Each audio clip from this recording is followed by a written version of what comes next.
18ஆம் நூற்றாண்டில் ஏற்பட்ட மிக முக்கியமான வானியல் முன்னேற்றங்கள் என்னென்னன்றதை பார்க்கலாம். 1705ஆம் ஆண்டு எட்மண்ட் ஹாலின்ற ஒரு இங்கிலீஷ் அஸ்ட்ரானமர் ஏற்கனவே கண்டறியப்பட்டிருந்த வால் நட்சத்திரங்கள் பற்றின ஆய்வுகளில் ஈடுபட்டு வந்தாங்க.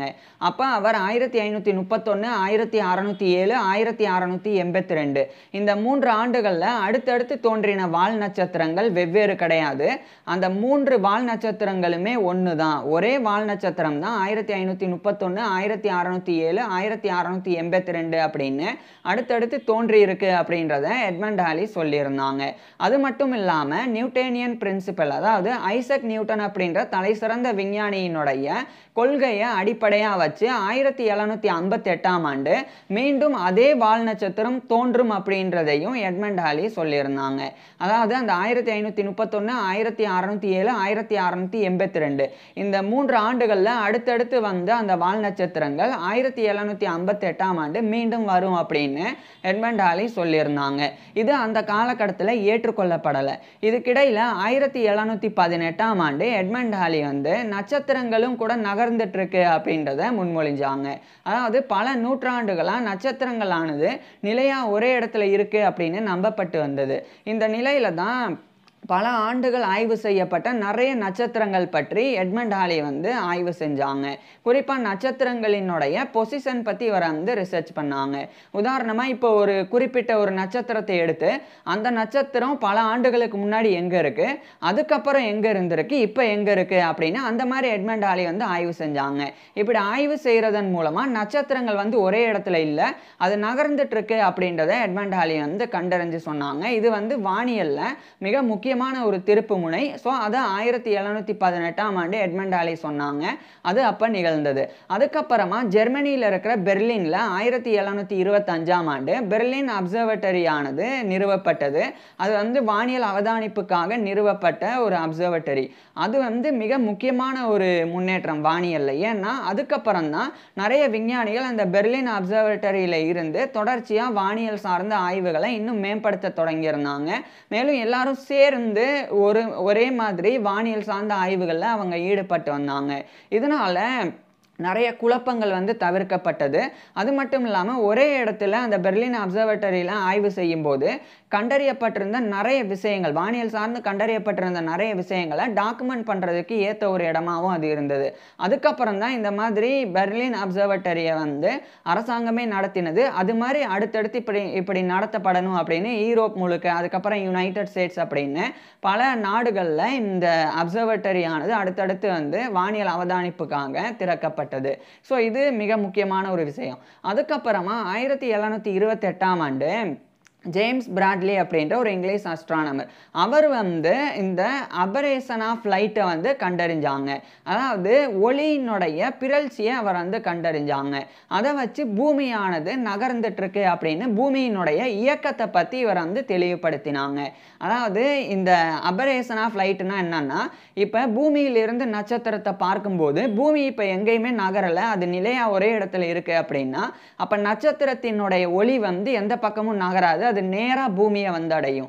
ஆனால் பூமி நகர்றனால நட்சத்திரத்திலிருந்து வரக்கூடிய ஒளியானது கொஞ்சம் பிறழ்ச்சி அடைஞ்சு வந்திருக்கு அப்படின்றத டெலஸ்கோப்பை பயன்படுத்தி ஜேம்ஸ் பிராட்லி கண்டறிஞ்சு சொன்னாங்க.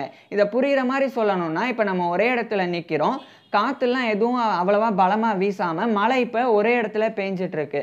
இப்போ மழை விழும்போது நம்ம கொடையை வச்சோம்னா அந்த கொடை மேலே நேராக மழை விழுந்துட்டே இருக்கும். இப்போ நம்ம நகர ஆரம்பித்தோம் அப்படின்னா நமக்கு எதிரில் இருந்து மழை துளி நம்மளுடைய கீழே கால் பகுதியிலலாம் மழை தண்ணி பட வாய்ப்பு இருக்குது. அதாவது நம்ம ஒரே இடத்துல நின்னோம்னா காற்று வீசாதப்போ மழை பெய்யும் போது அது கொடையில் மட்டும் விழுந்து அது செதறி போயிடும். இதே சமயம் நம்ம அதே மழையில் கொஞ்சம் நடக்க ஆரம்பித்தோம்னா எதிரில் இருந்து மழை நம்மளை நோக்கி அடிக்கிற மாதிரி இருக்கும். ஸோ அந்த மாதிரி தான் பூமி ஒரே இடத்துல இருந்ததுன்னா லைட்டு அபரேஷன் ஆகி வராது. பூமி நகர்றனால தான் லைட்டு இப்படி பிறழ்ச்சி அடைஞ்சு வருது அப்படின்றத ஜேம்ஸ் பிராட்லி 1728 கண்டறிஞ்சாங்க. இது வானியல்ல இன்னொரு முன்னேற்றம். அதுக்கப்புறம் அதே ஜேம்ஸ் பிராட்லி 1748 இந்த காலகட்டத்தில் குறிப்பாக ஏற்கனவே 1742ஆம் ஆண்டு எட்மண்ட் ஹாலி அவர் நான் ஏற்கனவே சொன்ன வானியலாளர் இறந்து போயிடுறாங்க.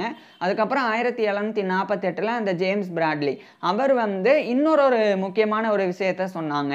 அதாவது பூமியானது தனது அச்சில் தன்னைத்தானே சுழலுது அப்படின்னா கூட அது வந்து கொஞ்சமா டில்ட் ஆகுது அப்படின்றத சொன்னாங்க. அதாவது கொஞ்சம் சாயுது. அதுவும் வந்து லூனாரோடைய கிராவிடேஷனல் ஃபோர்ஸ்னால, அதாவது இந்த சந்திரனுடைய ஈர்ப்பு விசையின் காரணமா பூமியானது தனது அச்சில் சுழன்று இருக்கும் போதே கொஞ்சம் வந்து சின்ன வட்டமும் போடுது அப்படின்னு அவர் சொன்னாங்க. அது அப்படி சின்ன வட்டம் போடக்கூடியது தான் நியூட்டேஷன் அப்படின்றது.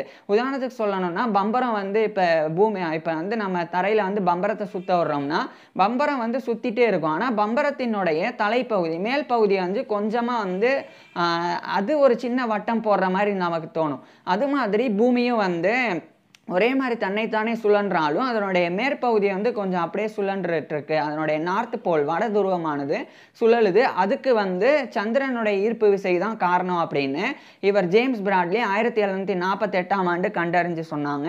இது ரொம்ப முக்கியமான ஒரு கண்டறிதல். இது எப்படி சந்திரனுடைய ஈர்ப்பு விசை கடல் அலை தோன்றதுக்கு காரணமோ அதே மாதிரி பூமியினுடைய நியூட்டேஷனுக்கும் சந்திரனுடைய ஈர்ப்பு விசை தான் காரணம் அப்படின்னு இவர் சொன்னாங்க.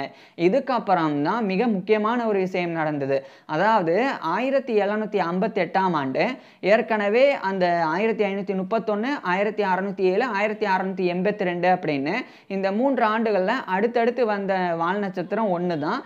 அது 1758ஆம் ஆண்டு வரும் அப்படின்னு எட்மண்ட் ஹாலி சொல்லியிருந்தாங்க. அது உண்மையிலேயே 1758ஆம் ஆண்டு வந்தது. இது வானியல்ல மிகப்பெரிய ஒரு புரட்சி. அது மட்டும் இல்லாமல் இது ரொம்ப ஆச்சரியமான ஒரு விஷயமா இருந்தது.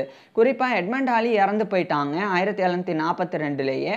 அவர் இறந்து 16 ஆண்டுகளுக்கு பிறகு அவர் சொன்ன விஷயம் அப்படியே உண்மையானது. குறிப்பாக இது 1705ஆம் ஆண்டே அவர் சொல்லியிருந்தாங்க. 53 வருஷம் கழிச்சு இப்படி ஒன்று நடக்கும் அப்படின்னு. ஸோ ஒரு வால் நட்சத்திரம் வரும், அது 53 வருஷம் கழிச்சு ஏற்கனவே வந்த வால் நட்சத்திரம் மீண்டும் வரும் அப்படின்னு முன்கூட்டியே கணிச்சு சொன்னது இதுதான் முதல் முறை. ஸோ அந்த ஒரு காமெட்டுக்கு ஹாலிஸ் காமெட் அப்படின்னு எட்மண்ட் ஹாலியோடைய பேரே இடப்பட்டது. அதுக்கப்புறம் அது வந்து தொடர்ச்சியாக எப்பப்போ வரும் அப்படின்னு கண்டறியப்பட்டது. அது அடுத்தடுத்து குறிப்பாக வந்து 72 to 80 ஆண்டுகள் இந்த இடைப்பட்ட ஆண்டுகளில் அடுத்தடுத்து தொடர்ச்சியாக வரும் அப்படின்னு அது வந்து உறுதி செய்யப்பட்டது. இது அடுத்தடுத்து எப்போ வரும் அப்படின்றத போக சொல்கிறேன். அதுக்கப்புறமா 1770களில் சார்ல்ஸ் மெஸ்ஸியர் அப்படின்ற ஒரு பிரெஞ்சு அஸ்ட்ரானமர் அவர் வந்து ஒரு கேட்லாக தொகுக்க தொடங்கியிருந்தாங்க. குறிப்பாக அவர் வந்து அந்த காலகட்டத்திலெல்லாம் ஒரு பிரச்சனை இருந்தது. வால் நட்சத்திரங்கள் எது, அதே மாதிரி நெபுலிஸ் எது, அது எல்லாமே வந்து பெருசாக தெரியல. அதாவது நெபுலா அப்படின்னா என்னன்னா, இப்போ நிறைய சில நட்சத்திரங்கள் ஒரே இடத்துல இருக்கும், அதே மாதிரி நிறைய கேஸஸும் இருக்கும், நிறைய துகள்களும் இருக்கும். அதெல்லாம் கலந்து நம்ம தூரத்திலிருந்து பார்க்கும்போது அது ரொம்ப மங்களா தெரியும். அதுதான் நெபுலா அப்படின்றது. அதே சமயம் வால் நட்சத்திரங்களும் வந்து மங்களா தான் தெரியும். அந்த காலகட்டத்தில் எது நெபுலா எது வால் நட்சத்திரங்கள் அப்படின்னு சரியா கண்டறிய முடியல. அந்த பிரச்சனை இருந்தனால சார்ல்ஸ் மெஸ்ஸியர் வந்து எது ஸ்டார் கிளஸ்டர்ஸ், அதாவது நட்சத்திர கூட்டங்கள் எது, அதே மாதிரி இந்த மாதிரி நெபுலா அந்த நெபுலாக்கள் எது அப்படின்னு அவர் தனித்தனியாக வந்து ஒரு அட்டவணைப்படுத்தினாங்க.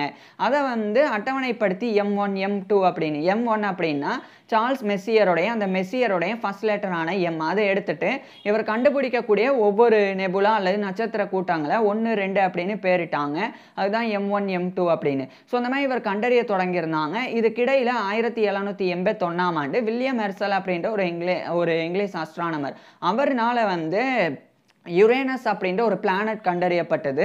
இது இன்னொரு மிகப்பெரிய வானியல் முன்னேற்றம். ஏன்னா அது நாள் வரைக்கும் சனிக்கோள் வரைக்கும் மட்டும்தான் இருக்குது. 6 கோள்கள் தான் மொத்தமாக இருக்குது. அதாவது புதன், வெள்ளி, புவி, செவ்வாய், வியாழன், சனி அப்படின்னு மொத்தமாக 6 கோள்கள் மட்டும்தான் இருக்குது அப்படின்னு கருதப்பட்டு வந்தது.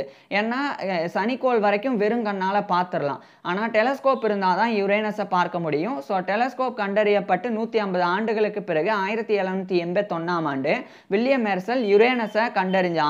டெலஸ்கோப் வச்சு கண்டறியப்பட்ட முதல் கோள்னா அது யுரேனஸ் தான்.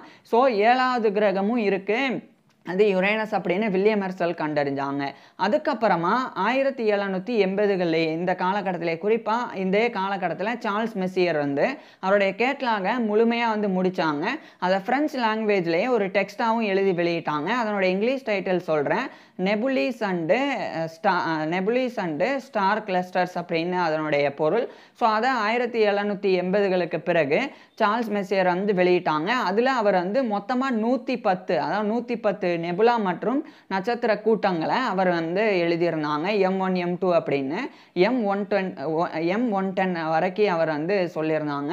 ஸோ இப்படி தொகுக்கப்பட்டது மிக முக்கியமான ஒரு விஷயமா இருந்தது. எது வால் நட்சத்திரங்கள் எது நெபுலாக்கள் அப்படின்றத சரியாக பிரிக்க முடியக்கூடிய ஒரு விஷயமா இவருடைய கான்ட்ரிபியூஷன் இருந்தது.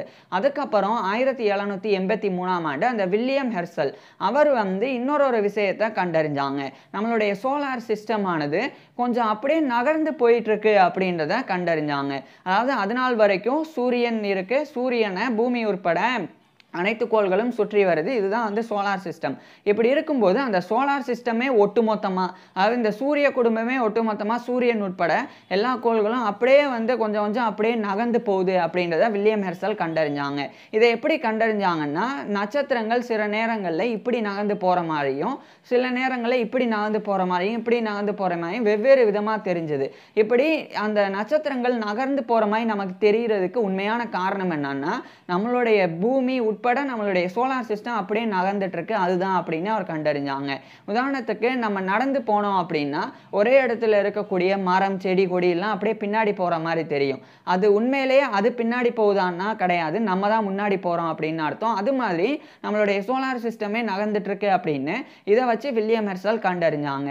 மேலும் 1800ஆம் ஆண்டு இன்ஃப்ராரெட் ரேடியேஷன் அதாவது அகச்சிகப்பு கதிர்வீச்சு அதையும் இவர் வந்து கண்டறிஞ்சாங்க. இதை எப்படி கண்டறிஞ்சாங்கன்னா, பிரிசம் அப்படின்ற ஒரு விஷயத்தில் சன்லைட் விழுறதை பார்த்து அதை வச்சு கண்டறிஞ்சாங்க. உதாரணமாக இப்போ மேலே நம்ம வானத்தை பார்க்கும்போது சில நேரங்களில் நம்ம வானத்தில் இருக்கக்கூடிய அந்த நீர் அது மாதிரியான விஷயங்கள் வந்து சூரிய ஒளியை மறைக்கும்போது அது வானவில்லாக நமக்கு தெரியும். அந்த மாதிரி பிரிசமில் இவர் வானவில் மாதிரி கலரை ஏற்படுத்தினாங்க. அதுக்கப்புறம் ஒவ்வொரு கலருடைய வெப்பத்தையும் இவர் அளவிட்டாங்க. ரெட் கலருக்கு எவ்வளோ வெப்பம் இருக்குது, அதே மாதிரி ப்ளூ கலருக்கு எவ்வளோ வெப்பம் இருக்குது, இந்த மாதிரி இவர் வந்து கலருக்கு எவ்வளோ வெப்பம் இருக்குது அப்படின்னு கண்டறிஞ்ச பிறகு ரெட் கலருக்கு மேலே எந்த நிறமும் இல்லை, ஆனால் அந்த ரெட் கலருக்கு மேலேயும் வந்து வெப்பம் இருந்தது. இப்போ பொதுவாக ஒவ்வொரு கலருக்கும் ஒவ்வொரு வெப்பம் இருக்குது. கலரே இல்லைனாலும் ஒரு இடத்துல வெப்பம் இருக்குன்னா அது என்ன அப்படின்னு ஆய்வு செஞ்சு அதுதான் இன்ஃப்ராரெட் ரேடியேஷன் அப்படின்னு வில்லியம் ஹெர்சல் வந்து கண்டறிஞ்சாங்க. ஸோ இதெல்லாம் தான் 18ஆம் நூற்றாண்டில் ஏற்பட்ட மிக முக்கியமான வானியல் முன்னேற்றங்கள். இதை தாண்டி நிறைய விஷயங்கள் ஏற்பட்டிருக்கு. ஆனால் மிக முக்கியமான வானியல் முன்னேற்றங்கள் தான் இவை எல்லாம் தான். இதை பற்றி நான் வந்து தனித்தனியாக வந்து பேசுகிறேன். இதை பற்றி இன்னும் நான் தெளிவாக வந்து எக்ஸ்பிளைன் பண்ணுறேன். எக்ஸாம்பிளுக்கு யுரேனஸ் எப்படி கண்டறியப்பட்டது வில்லியம் ஹெர்சல்னால அப்படின்னு ஒரு டீட்டெயிலாக ஏற்கனவே வந்து ஒரு வீடியோ வந்து நான் ஏற்கனவே மேக் பண்ணியிருக்கேன். அதை பார்க்குறதுக்கு கீழே டிஸ்கிரிப்ஷனில் லிங்க்கை கொடுத்துருக்கேன், அதை பாருங்கள் கட்டாயமாக. அதே மாதிரி 17ஆம் நூற்றாண்டில் ஏற்பட்ட வானியல் முன்னேற்றங்கள் என்ன அப்படின்றத பற்றி நான் ஏற்கனவே பேசியிருக்கேன். அதையும் வந்து கீழே டிஸ்கிரிப்ஷனில் லிங்காக கொடுக்குறேன், அதையும் பாருங்கள். அதே மாதிரி இந்த முன்னேற்றங்கள் பற்றிலாம் என்ன நினைக்கிறீங்க அப்படின்றதையும் இதில் எது உங்களுக்கு தெரிஞ்சுக்கும் போது ரொம்ப ஆச்சரியமாக இருந்தது அப்படின்றதையும் கமெண்ட்ஸில் சொல்லுங்கள். தேங்க்யூ.